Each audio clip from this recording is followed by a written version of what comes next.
Então, entendido esses conceitos anteriores, vamos agora trabalhar sobre cálculo de potência, porque isso é muito, muito importante para toda a sua estruturação da rede FTTH. Por quê? Você tem que planejar um cálculo de potência para toda a sua rede, porque se você oferecer planos com cálculo de potência muito alto para o seu cliente, isso vai ocasionar a quedas, a instabilidade na rede, mesmo sendo em fibra óptica. Por quê?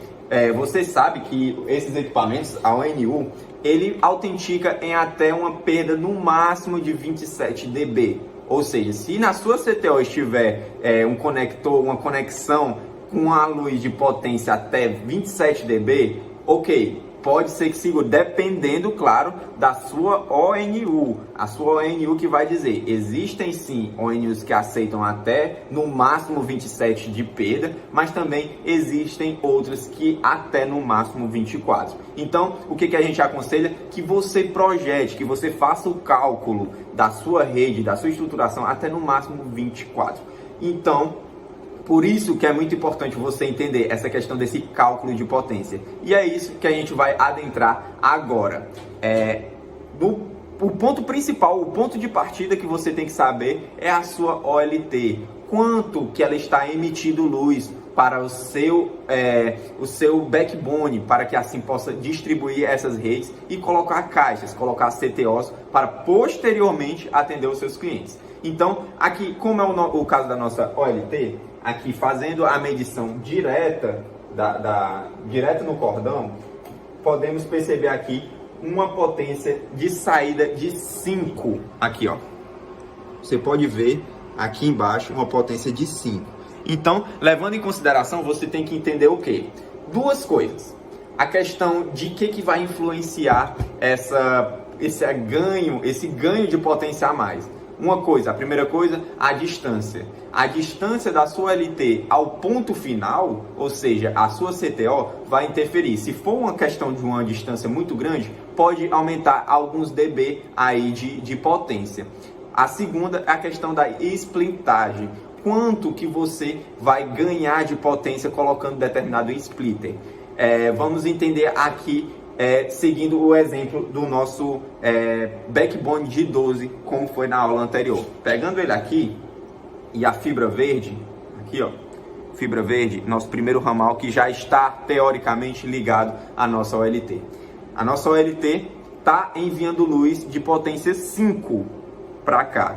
Chegou numa CEO, que é uma caixa de emenda óptica, que é lá onde nós faremos a distribuição desse backbone aqui, desse primeiro ramal, do ramal verde, para 8 CTOs. Então, o que você tem que ter em mente? Lá nessa CEO, você vai pegar um splitter de 1 para 8, porque eu estou fazendo aqui o projeto padrão. O projeto padrão que nós utilizamos é até 8 caixas por ramal, porque fica uma questão de um cálculo de potência ok. Então, tendo isso em mente, você vai entender agora por que esse padrão é ok. Você vai pegar o seu ramal 1, fibra verde, e lá nessa CEO você vai adicionar um splitter de 1 para 8. Ah, Bruno, mas por quê? Simplesmente você vai dividir esse ramal para 8 caixas que você poderá ligar na rede. Então, aqui eu trouxe para vocês esse tipo de splitter aqui desconectorizado, que você vai ligar ou seja, você vai ligar o seu ramal verde, seu ramal número 1, nessa ponta, e vai dividir para 8, que serão ligadas 8 caixas nesse ramal. Se atentando ao quê? Se for uma rede EPON, será 8 caixas de 1 para 8, porque pode se dividir até no máximo 64 vezes por PON, por ramal. E se for uma rede GPON, você pode ser tanto de 1 para 8 como de 1 para 16. Lembrando a regra que a rede GPON, mais uma vez, sempre batendo nessa tecla para fixar na sua mente, pode se dividir em até 128 clientes, pode autenticar até 128 clientes por ramal, por PON. Então, tendo isso em mente, você vai fazer o seguinte cálculo. Você já tem uma saída de 5 e você colocando, vou deixar aqui do lado, os tipos de potência, o ganho de potência que você ganha ao realizar a inserção de algum desses tipos de splitter aqui. De 1 para 2, de 1 para 8, de 1 para 16 e os demais aqui. Pegando o exemplo de 1 para 8, do split de 1 para 8, porque vamos adicionar 8 CTOs, 8 caixas nesse ramal, você tem aí cerca de um ganho de 10,5. Então, você soma, é simples, para saber quanto mais ou menos, não é regra, porque vai depender do primeiro fator que eu falei para vocês, que é a distância. Mas essa questão da distância não vai ser um ganho tremendo como a inserção desses splits. Apenas alguns dBs, alguns 0, alguma coisa de dBs que você vai ganhar em relação à distância. Se for uma distância muito grande da sua OLT até o ponto final que você vai colocar essa sua CTO. Então, você faz o seguinte cálculo, temos cerca de 5, uma potência de 5 saindo da nossa OLT aqui, e lá na frente a gente adicionou um splitter de 1 para 8, que equivale a uma perda de 10,5.